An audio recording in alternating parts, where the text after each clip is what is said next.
चले जो लोग छोड़कर नक्शे वफा बना गए, जिंदगी की राह गुजर पर चिराग जला गए। सरदार गुलाम सादिक खान मरहूम आज़ाद कश्मीर के सियासी उफक का वो रोशन सितारा थे जिन्होंने सियासत को न सिर्फ बरादरीज़म से पाक किया बल्कि अवामी खिदमत, असूल पसंदी और इस्तेकामत की मिसाल कायम की। उनकी सियासी जिंदगी एक मुसलसल जदोजहद, कुर्बानी और अवामी खिदमत से इबारत थी।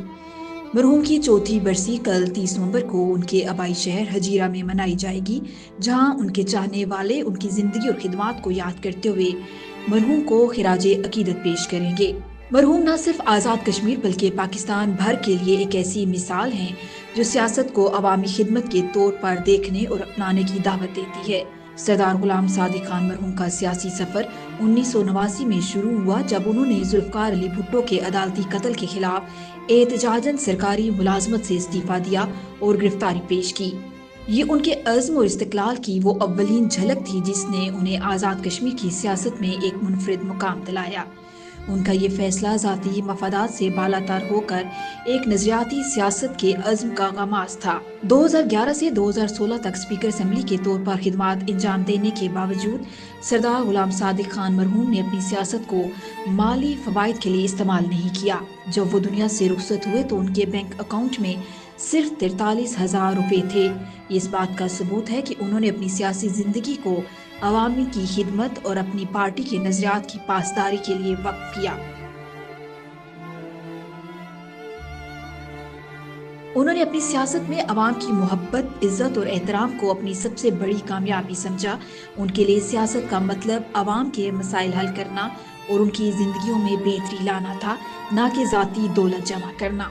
सरदार गुलाम सादिक खान मरहूम ने अपने 15 साल सियासी दौर में जो MLA, मशीर वज़ीर आज़म पाकिस्तान और स्पीकर असम्बली के तौर पर गुजारा, अवाम के साथ एक मजबूत ताल्लुक बरकरार रखा। उनके अहद में अवाम से जुड़े रहना उनकी सियासत का बुनियादी असूल था। वो अवामी मसाइल को ज़ाती तौर पर सुनते और उनके हल के लिए दिन रात मेहनत करते थे।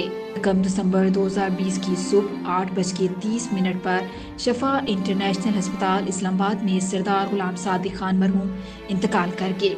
उनका सियासी सफर 1989 में एक नजरियाती एहतजाज से शुरू होकर 2020 में एक अजीम अवामी रहनुमा की हैसियत से इख्तिताम पजीर हुआ। मरहूम का ये सफर एक ऐसी मीरास है जो आने वाली नस्लों के लिए मिशल राह है। सरदार गुलाम सादिक खान मरहूम ने सियासत में नई नस्ल को मुस्तकिल मिजाजी, असूलों से वाबस्तगी और पार्टी क़यादत के साथ वफादारी का दर्स दिया। मरहूम की जदोजहद और अवामी खिदमत की मीरास उनके बेटे सरदार सऊद सादिक को मुंतकिल हुई, जिन्हें पाकिस्तान पीपल्स पार्टी ने सरदार गुलाम सादिक खान मरहूम के जानशीन के तौर पर मुतारिफ करवाया।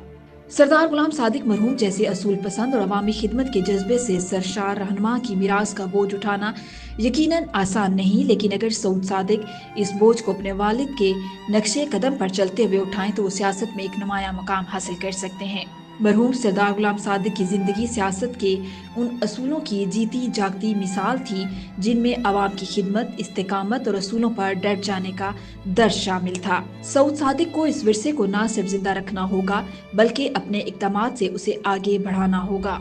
सरदार गुलाम सादिक मरहूम ने साबित किया कि सियासत फूलों की सेज नहीं बल्कि कांटों का बिस्तर है, और ये राह सिर्फ वही लोग कामयाबी से तय कर सकते हैं जो कुर्बानी, साबित कदमी और अवामी खिदमत के जज्बे के साथ आगे बढ़ते हैं। मरहूम सरदार गुलाम सादिक हमेशा अवाम के साथ करीबी ताल्लुक रखते थे। सऊद सादिक को भी अपने वालिद की तरह ज़ाती मफादात को बालाए ताक रखते हुए अपने हल्के के अवाम से करीबी राब्ता रखना होगा और उनके मसाइल के हल के लिए दिन रात मेहनत करना होगी। पाकिस्तान पीपल्स पार्टी ने सऊद सादिक को उनके वालिद की मीरास के तौर पर मुतारिफ कराया। पार्टी की क़यादत और कारकुनान की तवक्कुआत भी सऊद सादिक से वाबस्ता हैं कि वो अपने वालिद के मिशन को आगे बढ़ाएंगे। सरदार गुलाम सादिक की चौथी बरसी के मौका पर हमें उनके नक्शे कदम पर चलने और उनके नजरियात को जिंदा रखने का अज़्म करना चाहिए ताकि सियासत को अवामी खिदमत और ईमानदारी का हकीकी मजहर बनाया जा सके। Shamim Ashraf, Kashmir express digital, Islamabad.